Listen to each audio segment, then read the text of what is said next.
The skilled disciple will choose well the path of religion like a flower, the one who has started to taste the life even a little bit, within whom a ray of awareness has arisen.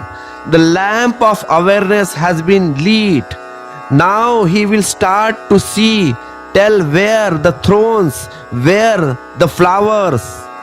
People explain to you, do not do a bad deeds.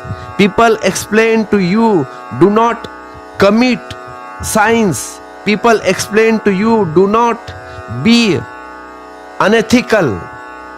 Do not be dishonest. Do not lie. I do not explain to you, I explain to you at light the lamp. Otherwise, who will recognize what is unethical and what is ethical? Who will know? Where are the thrones? Where are the flowers? You are not present right now. Where is the path? Where is the divisions? How will know? Even if you keep walking, flowing others, you will be like a blind man leading the blind. Neither do they knows, nor do the blind people standing in the front of them know. There is a line of blind people.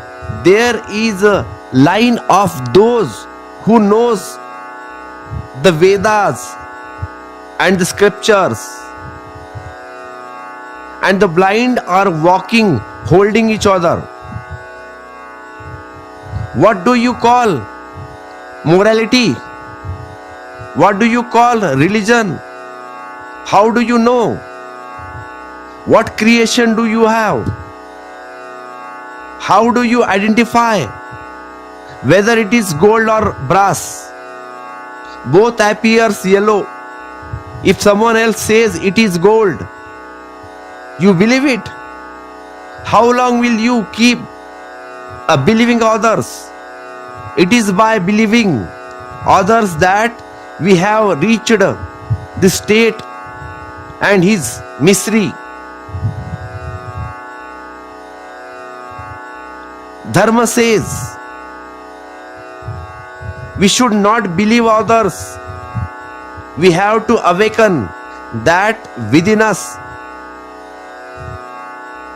through which we start knowing, and there is no need to believe. Light a lamp so that you can see for yourself where is wrong and where is right.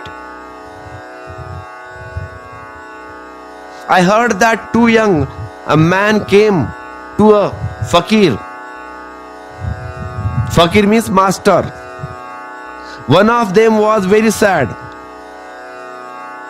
He was very restless. The other was not particularly restless. It seemed as if he had come with a friend. The first one said, "We are very troubled. We have committed very grave sins.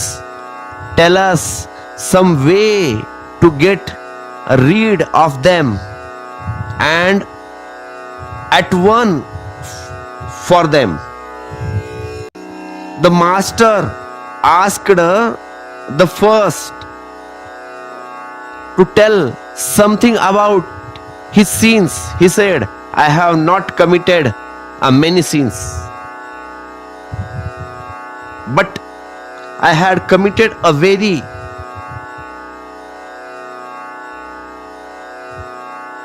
heinous crime, and its burden is like a rock on my chest. Have a mercy. Let this burden be removed from me somehow. I repent, yes, I have made a mistake, but what can I do now?" What has happened has happened. He started crying. Tears started falling from his eyes. The fakir says, "Do this, both of you go out and ask the first young man to bring a stone of the same weight as his sign." And he asked the other to bring a pebbles in proportion to the number of small signs he had committed. The first one brought a big rock. He was drenched in sweat. It was difficult to even bring it. He started panting. The second one brought a bag full of small pebbles. When they came inside, the fakir said, "Now you do one thing.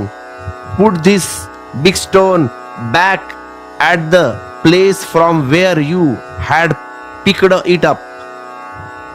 And he asked the other one to put back the small pebbles back at the same place from where you had picked them up. He said, "This has become hashless. The one who has committed a big sign will keep it. Where will keep it? Now it is difficult to even remember which stone I had picked up. Where I have brought 100 of pebbles." That fakir said, "Even if the sign is big, it is causes pain, then there is a way to atone for it. Even if the sign is small and there is no pain, there is no way to atone for it. And the state of your in relation to your stone is the same as you state in relation to your sins. The one whose lamps is lit neither makes a big ones nor small ones. Those whose lamps are not lit may be afraid to making a big ones, but they keep doing small ones happily. Who knows about the small ones? You tell a small lie to someone. Sometimes you tell such lies that you do not even realize that you have lied. Sometimes you do not even remember it in your life, but all keeps accumulating. Even a small stone, when put together, you become a heavier than big rock. The real question is not of small. And those who have seen while being awake says that sins are not big or small. Sins means sin. How can they be big or small? A man stole 2 cents. It is a small sin. And a man stole a 2 lakhs or 2 crores. It is a big sin. Think a little. Theft is theft. Even theft of $2, if much theft as theft of 2 lakhs. Being a thief is same. I cannot be a more than 2 lakhs. I cannot be less than $2. The feeling being thief is enough.